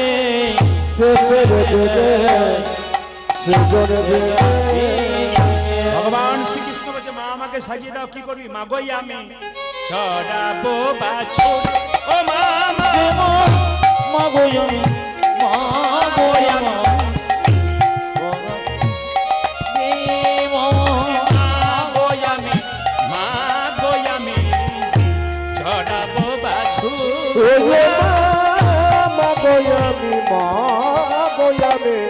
চড়াবো বাছুর পড়াইয়া দেহ ধরা মন্ত্র পড়ি মা ভিজুরা দেখো ধর মন্দ করি মাধু চূড় পড়াইয়া দেহ ধরা মন্ত্র পড়ি মা ভিজুরা মন্ত্র পরিবার চরণেতে চরণেতে পরাবনপুর ও মা চরণেতে চরণেতে বরাবনপুর বলে সাজাইয়ে দে মা সাজাইয়ে দে ও মা সাজাই দে মা সাজাই দে মা সাজাইয়ে দে মা সাজাইয়ে দে আমায় সাজায়ে দেওয়া সাজায়ে দেওয়া এ যাবার সময় হলো সাজাইয়ে দে মা সাজাইয়ে দে যদি গোপী যাবার সময় হলো ধরে যে ভাই গোপী যাবার সময় হলো ধরে যে ধরে যে ধরে গোপী যাবার সময় হলো ধরে যে ধরে সাজাই দে মা সাজাই দে মা চরণেতে চরণেতে এবার এর একটা প্রশ্নের উত্তর দিই আর একজনের প্রশ্নের উত্তর দিই একজন প্রশ্ন করেছেন শিবের আরেক নাম নীলকণ্ঠ কেন একজন প্রশ্ন হ্যাঁ এর প্রশ্ন উত্তর দেবো একজন ব্যক্তি আমাকে করেছেন ভাষাতে শিবের আরেক নাম নীলকণ্ঠ কেন শিব কেন মায়েরা সব জানেন তো শিব কেন নীলকণ্ঠ হয়েছিল বলবো না বাদ দিয়ে দেবো কারা কারা শুনতে চান হাত তুলুন তো আমি শুনতে চান বেশ এতজন শুনতে চান বেশ ঠিক আছে বলে দিই আচ্ছা মায়েরা সমুদ্র মন্থনের সময় দেবতারা এবং অসুররা অমৃতের আশায় ছিল তো কিন্তু প্রথমে অমৃত ওঠে নাই কি উঠেছিল মা বলুন বিষ বিষ ওই বিষটার নাম কি বলুন তো হ্যাঁ হলাহল বিষ বা কালকুট বিষ এখন ওই বিষটা যদি পাওয়া যায় তাহলে সৃষ্টি ধ্বংস হয়ে যাবে এই সমস্ত দেবগণ বাবা ভোলানাথকে কি করলেন বাবা ভোলানাথকে প্রার্থনা করলেন বাবা ভোলানাথ এসে সেই বিষ কণ্ঠে ধারণ করলেন বিষের এত তীব্রতা যে কণ্ঠটা তখন থেকে বাবা শিবের নীল হয়ে গেছে হয়ে গেল উন্নত দ্বিতীয় একজন ব্যক্তি বলেছেন রামনবমী সম্পর্কে একটু বলবেন শুনে নিন মায়েরা, আগামী চৈত্র মাসে রাম নবমী আসছে। জোরে বলুন হ্যাঁ না না, জোরে বলুন হ্যাঁ না না, আসছে। হ্যাঁ? সম্ভবত 12ই চৈত্র নাকি, আমার আন্দাজ মতো আমি বললাম, সম্ভবত চৈত্র মাসে 12ই। মায়েরা বলুন, বলিয়ে শ্রী রামচন্দ্র ভগবান কি জয় বলিয়ে পবনপুত্র হনুমান কি বলিয়ে শ্রী ভগবান কি। যাদের ঘুম আসছে তাদের কি, ঘুম আসছে তাদের বললো আর কি, সবাই জয় দিলেন। এখন রাধা রানী কি, শ্যাম সুন্দর কি, মদন মোহন কি, না জয়টা এরকম হবে না, বলিয়ে শ্রী রামচন্দ্র ভগবান কি। এরা জয় কেমন দিচ্ছে ওইরকম, বলিয়ে শ্রী রাম। আমি কয়েকদিন আগে ঝাড়খণ্ডে গান করছিলাম, এত সুন্দর, বলিয়ে শ্রী রামচন্দ্র ভগবান কি, ওরা বলছে জয়, এত সুন্দর সুর দিচ্ছে, ওদের অভ্যাস আছে। সবাইকে বলে রাখি ভাই, রামনবমীটা হচ্ছে রামচন্দ্রের জন্মদিন। সবাই টাকা চৈত্র মাসের শুক্লপক্ষে রামচন্দ্রের জন্ম হয়েছিল, ওটাকে রাম নবমী বলা হয়। সীতা দেবীর যেদিন জন্ম হয়েছিল ওটাকে সীতা নবমী বলা হয়। শুনবেন, রামচন্দ্রের জন্ম হলো আর তারপরে তার নাম রাখলেন কে বলুন তো? তার নাম রাখলেন গুরুদেব বশিষ্ঠ মুনি। কি নাম রাখলেন? রাম। কৌশল্যার দাসী চিৎকার করে দশরথ রাজাকে বললেন, বাধাই হো বাধাই হো, রাজা মশাই আপনার ছেলে হয়েছে, নাম কি? রাম। আচ্ছা মায়েরা শোনা, কৌশল্যার ছেলের নাম কি হলো জোরে বলুন? রাম। 2 ঘন্টা পরে আর একজনের ছেলে হয়েছে, কার বলুন তো? কৈকেয়ীর দাসী এসে বলছে বাধাই হো বলে কি, আরে কৈকেয়ীর ছেলে হয়েছে, নাম কি? ভরত। বশিষ্ঠ মুনি নাম দিলেন, যিনি ভরত ভরণ পোষণ করবেন সবার, তিনি হচ্ছেন ভরত। 2 দিন পরে আবার একজনের একসঙ্গে 2টো ছেলে হলো, কার? সুমিত্রার কি কি লক্ষণ আর শত্রুঘ্ন। দেখুন মায়েরা, লক্ষণ এবং শত্রুঘ্ন কিন্তু একবারে কাঁচা সোনার মতো গায়ের রং, একবারে সাদা, কিন্তু রাম আর ভরতের রং কিন্তু একেবারে একই রং, কালো কালো কালো। রাম আর ভরতের রং কেমন জোরে বলুন, জেনে নিন এই কথাগুলো। রামের জন্মের 2 ঘন্টা পরে ভরতের জন্ম, আর রাম ভরতের জন্মের 2 দিন পরে কার জন্ম মায়েরা? লক্ষণ এবং শত্রুঘ্ন।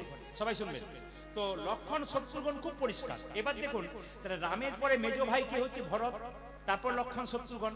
হিসাব মতো এটা আমাদের বলা উচিত, কি বলতো? রাম ভরত লক্ষণ শত্রুঘ্ন, কিন্তু আমরা কি বলি? রাম লক্ষণ ভরত শত্রুঘ্ন। এটা ভুল বলা হচ্ছে না? যেটা ভুল বলা হচ্ছে না, ভুল বলা হয় না। কেন ভুল বলা হয়েছে? যখনই শত্রুঘ্ন আর আমাদের লক্ষণ জন্ম নিল, এত সুন্দর দেখতে, ভরত আর রাম একই রকম দেখতে, তখন সুমিত্রা বলল, ওরে লক্ষণ, রামের প্রতি তোর দায়িত্ব দিলাম, রামের তোর লক্ষণ থাকবে কি? খালি রাম রাম রাম, তুই রামের পাশে থাকবি।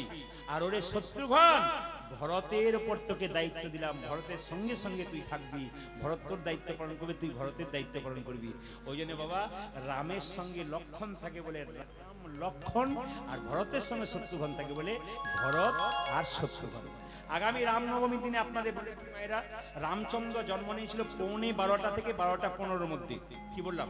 রামচন্দ্র জন্ম নিয়েছিল 12:15 থেকে 12:15 পর্যন্ত। আগামী যে উৎসবগুলো আসছে এগুলো একটু মেনে নেবেন আপনারা, নইলে সমস্যা আছে। কারণ ইউটিউবের মাধ্যমে অনেক মায়েরা বাবারা এই জিনিসগুলো শুনতে পান বলে তাদের অনেক লাভ আছে, কবে রামনবমী কিভাবে পালন করতে হয়। রামনবমীর দিনে একটা কথা আপনাদের বলি, সারা দিনটাই পালন করবেন আপনারা। একাদশী যেমন পালন করেন, রামনবমীর দিনটা সেভাবে পালন করবেন। বিশেষ করে আপনারা বাড়ির ছেলে মেয়েদেরকে সবাইকে, যারা পালন করতে পারে না, তাদেরকে 12টা 12:30 পর্যন্ত কিছু খেতে দেবেন না, চেষ্টা করবেন। যদি ওরা পারে বলে বাবা বাবা এক কাজ করে, একটু জল টল খাবি তো খা, কিন্তু 12টার পরে একটু প্রসাদ পাবি, তার আগে কিন্তু পাস না। রামচন্দ্রের জন্ম হয়ে যাক তারপর। আর যারা পালন করবেন তারা পুরো দিনটাই পালন করবেন। একাদশী যেমন পালন করে সেরকম পরের দিন সূর্য ওঠার পর সকাল 9:30 পর্যন্ত যেমন একাদশী পালন হয়, আপনারা পালন করবেন। রামনবমীর দিনে আপনারা ভগবান মর্যাদা পুরুষোত্তম রামচন্দ্র শিখতে হবে ভাইয়ের সঙ্গে ভালোবাসা কেমন, রামের কাছে শিখতে হবে স্ত্রীকে কি করে ভালোবাসতে হয়, রামের কাছে শিখতে হবে বাবাকে কেমন ভালোবাসতে হয়। রামচন্দ্র যখন যখন তিনি রাজা হবেন তখন আনন্দে বিভোর। কৈকেয়ী যখন বলল 14 বছর, রামচন্দ্র যখন রাজা হবে সবাই আনন্দ করছে, রামের কিন্তু কোনো আনন্দ নেই, চুপচাপ আছে। আবার রাম 14 বছরে বনবাস যাবে, তার জন্য রামের কোনো দুঃখ নাই। আশ্চর্যের ব্যাপার, রাজা হবে তাতে আনন্দ নাই, আর বনবাসে যাবে তাতে দুঃখ নাই। এরই নাম হলো রাম। আমরা রাজা হলে আমাদের পা মাটিতে পড়ে না, আর দুঃখ পেলে চোখের জলে আমরা ভাসতে চাই না। কিন্তু রামচন্দ্র রাজা হবে তাতে কোনো আনন্দ নাই, একবার চুপচাপ দাঁড়িয়ে আছে। আর যদি বনবাসে যাবে তাতেও কোনো দুঃখ নেই। ইনি হচ্ছেন মর্যাদা পুরুষোত্তম রামচন্দ্র। বলুন বলিয়ে শ্রী রামচন্দ্র ভগবান কি, বলিয়ে শ্রী রামচন্দ্র ভগবান কি। আবার কষ্ট করে বেচারা বসে আছে, এটা বলে রাখি বাবু, দীক্ষা নিলে কি হয় ইনি বলেছেন। আচ্ছা মায়েরা শোনা, কোন একজন ব্রাহ্মণ যেমন পৈতে না নেওয়া পর্যন্ত, উপনয়ন না হওয়া পর্যন্ত পুজো করবার কোনো অধিকার পায় না, একজন ব্যক্তি দীক্ষা না নেওয়া পর্যন্ত গোবিন্দ সেবা করবার কোনো অধিকার পায় না। আপনি গোবিন্দের নাম করতে পাবেন সবকিছু, দীক্ষা না নিলে গোবিন্দকে যে ভোগ দেবেন, সেবা দেবেন, সে অধিকার কিন্তু আপনার থাকবে না। দীক্ষা মানে কি? দীক্ষা মানে দিয়ে খা, আর দীক্ষা মানে দেখা। দীক্ষা যারা নিয়েছেন তারা শুনবেন, গোবিন্দকে দিয়ে তারপর খাবেন, এর নাম দীক্ষা। আর দীক্ষা মানে দেখা। আমাদের দুটো চোখ, ডান চোখ আর বাম চোখ, তারপর গুরু কৃপা একটা চোখ হয়, সেই চোখটার নাম জ্ঞান চক্ষু। ওই জন্য মায়েরা যারা দীক্ষা নেবেন তাদের কি হবে? জ্ঞান চক্ষু উদয় হবে। আর যারা দীক্ষা নেবে তাদের আধ্যাত্মিক চেতনার উন্নতি হবে। যখনই দীক্ষা নেবেন, আপনি দীক্ষা নেন নাই, 3 বার গুরুমন্ত্র জপ করেন না, যখনই দীক্ষা নেবেন তখন সকাল দুপুর সন্ধ্যে 3 বার গোবিন্দের নাম করবেন, তার মানে কি? আপনার জীবন আরো আধ্যাত্মিক চেতনার দিকে, নেতাই গৌর হরি বল বলে উন্নতির দিকে যাবে। আর দুটি প্রশ্ন আছে, এর পরে পরে দেবো, সবাই বলে বলুন। রাধা রানী কি, ভগবান শ্রীকৃষ্ণ কি? মায়েরা ভগবান বলো, মা আমাকে সাজিয়ে দাও কিভাবে? অলকা 3 লক্কা ভালে বনমালা দে মা, মাগো অলকা 3 লক্কা ভালে বনমালা দে মা গলে। অলকা 3 লক্কা ভালে বনমালা দে মা গলে। আজ অলকা 3 লক্কা ভালে বনমালা দে মা গলে। মোহনিয়া মোহনিয়া মোহনিয়া বাসি দে মা হাতে, মাগো মোহনিয়া বাসি দে মা হাতে। মোহনিয়া বাসি দে মা হাতে। উজো মা মোহনিয়া বাসি দে মা হাতে। সীতাম সুদাম দান সবলাদি অংশমা, ওরে শ্রীরাম সুদাম দাম সবলাদি অংশমা। সীতাম সুদাম দান সবলাদি অংশমা। আজ সীতাম সুদাম দাম সবলাদি অংশমা। দাঁড়াইয়া দাঁড়াইয়া দাঁড়াইয়া আছে রাজপথে, মাগো দাঁড়াইয়া আছে রাজপথে। দাঁড়াইয়া আছে রাজপথে। উজো মা দাঁড়াইয়া আছে রাজপথে। দাঁড়াইয়া আছে দাঁড়াইয়া মা দাঁড়াইয়া আছে দাঁড়াইয়া আছে। দাঁড়াইয়া আছে দাঁড়াইয়া। উজো দাঁড়াইয়া আছে দাঁড়াইয়া আছে। শ্রীরাম সুদাম প্রথম আছে দাঁড়াইয়া আছে দাঁড়াইয়া। ওরে শ্রীরাম সুদাম প্রথম আছে দাঁড়াইয়া আছে দাঁড়াইয়া আছে। শ্রীরাম সুদাম প্রথম আছে, আর যে ধরে না, ওজো শ্রীরাম সুদাম প্রথম আছে। আর যে ধরে ধরে ওজো শ্রীরাম সুদাম প্রথম আছে। আর যে ধরে ধরে ওজো দাঁড়াইয়া আছে দাঁড়াইয়া আছে। দাঁড়াইয়া দাঁড়াইয়া দাঁড়াইয়া আছে রাজপথে। উজো দাঁড়াইয়া আছে রাজপথে। আচ্ছা ভগবানকে সাজাচ্ছে মা, মাথায় একটা কিসের পালক দিয়েছে? কোকিলের না কাকের? জোরে বলুন, আমি শুনতে চাই আপনাদেরকে, কাকের না কোকিলের? একটু জোরে বলুন। ভাগ্যিস আপনারা এসেছিলেন, নাহলে আমার জানা ছিল না। আচ্ছা বেশ বেশ। আচ্ছা মায়েরা, এত পাখি থাকতে ময়ূরের পালক নিল কেন? একটু যেতে হবে। ত্রেতা যুগে রামচন্দ্র কত বছর জন্য বনবাসে গিয়েছিল? 12 বছরের জন্য। হ্যাঁ না না, আমি টেস্ট করে দেখলাম।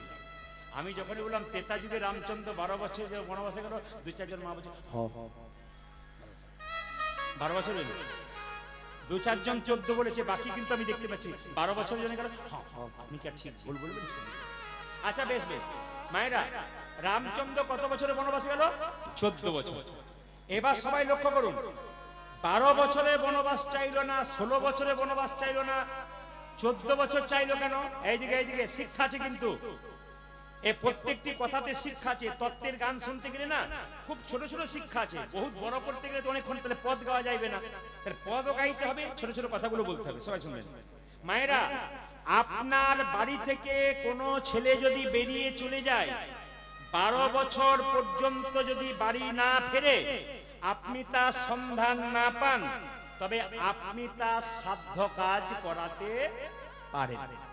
কান খুলে শুনে নিন, শাস্ত্র বলছে 12 বছর ধরে আপনার স্বামী হয়তো চলে গেছে, আপনি তার সন্ধানই পাচ্ছেন না, কিন্তু লোকে যদি বলে মরে গেল না রইল বুঝতে পারলাম না, 12 বছর পরে তার সাধ্য কাজ করা যেতে পারে। শুনবেন ভালো করে। তো মায়েরা, কই 14 বছরে বনবাস চাইলো কেন? জানে 12 বছর যদি রামচন্দ্র বনবাসে যায় তাহলে 1 যুগ পেরিয়ে গেল, আরো 2 বছর মানে 14, আর রামচন্দ্রের টিকি পাওয়া যাবে না। আমার ভরত কিন্তু রাজা হয়ে যাবে আস্তে আস্তে।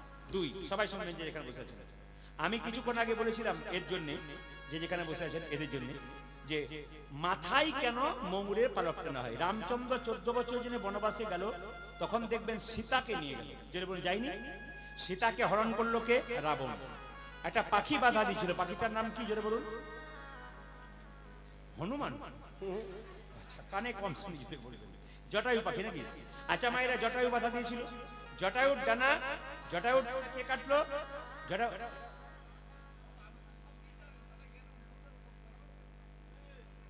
এর মাথার ডিস্টার্ব আছে গো। এরা সবাই বুঝতে পারছে, বুঝতে পারছে না। গরু মন্ত্র নিয়েছো? গরু মন্ত্র নিয়েছো? বিয়ে হয় না বলে নিতে নাই নাকি?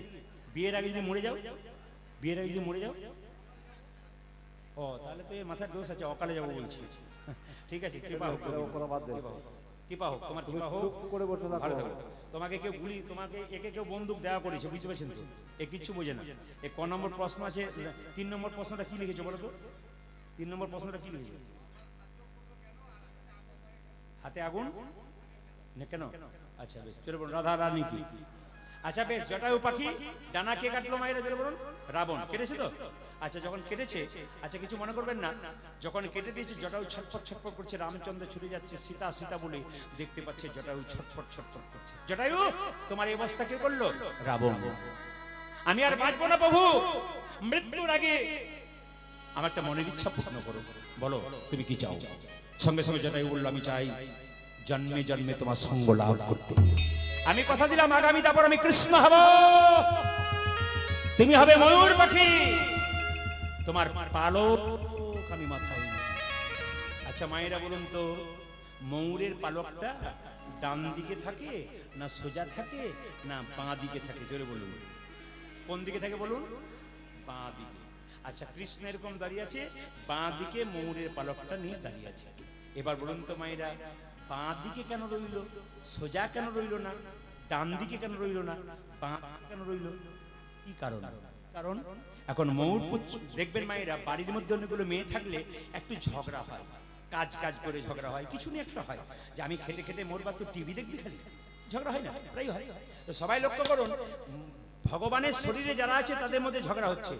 ময়ূরের পালক বলছে আমি হলাম বড় লোক, আমি গোবিন্দের মাথায় থাকি, তুই হলি ছোট লোক, তুই গোবিন্দের চরণে থাকি।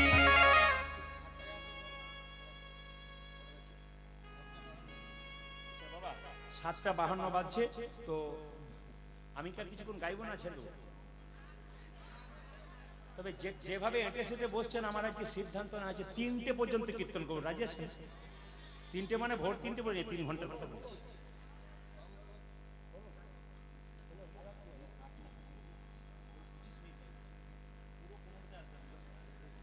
আচ্ছা ওনাদের কথা অনুযায়ী মায়েরা, আপনাদের ভক্তির কথা অনুযায়ী, ভালোবাসার কথা অনুযায়ী আমি কিছুটা হুট বন্ধ করবো, কেউ কিছু মনে করবেন না। সবাই লোক রাধা রানী কি, শ্যাম সুন্দর কি? ময়ূরের পালক বলল আমি হলাম বড় লোক, আমি গোবিন্দের মাথায় থাকি, আর তুই হলি ছোট লোক, তুই গোবিন্দের চরণে থাকিস। মায়েরা, দুজনের মধ্যে ঝগড়া হলে কে বিচার করে বলুন তো? মাঝখানে বাঁশি।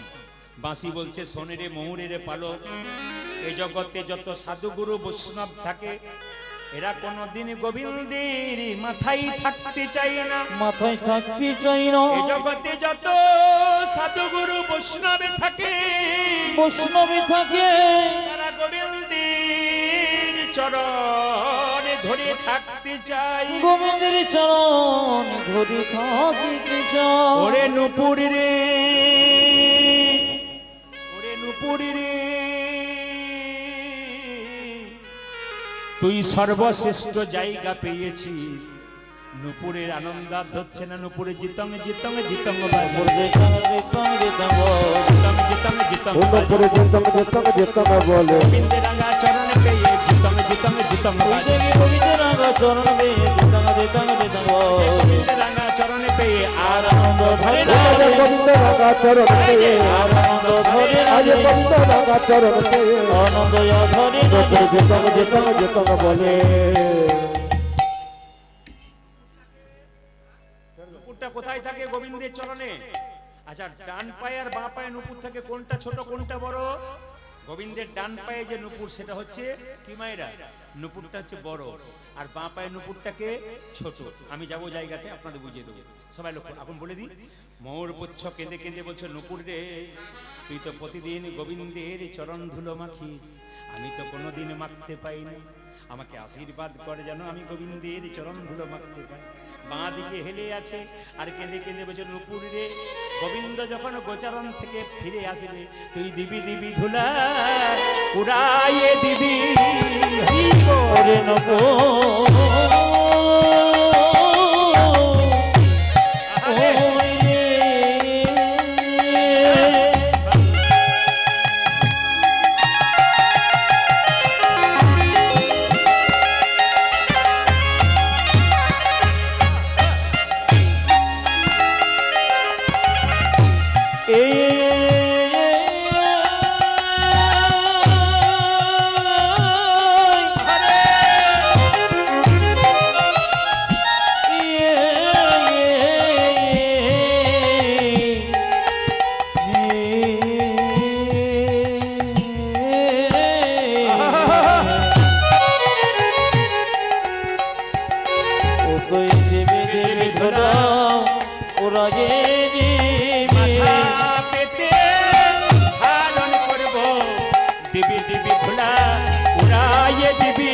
জয় মাথা পেতে ধারণ করব দিবি দিবি ধুলা জুড়াইয়ে ওই মাথা পেতে ধারণ করব দিবি দিবি ধুলা জুড়াইয়ে ওই মাথা পেতে ধারণ করব দিবি দিবি ধুলা জুড়াইয়ে ও তুমি দেবে ধরা উড়াইয়ে দিবি বাবা, বাম দিকে নুপুরটা ময়ূরপুচ্ছ ঢেলে থেকে একটা কারণ আছে, কি সোজা থাকলে গোবিন্দ বদন দেখবো, ডান দিকে থাকলে গোবিন্দ বদন দেখবো, আর বাঁ দিকে থাকলে গোবিন্দ বদন তো দেখবো, আরেকজনকে দেখতে পাবো।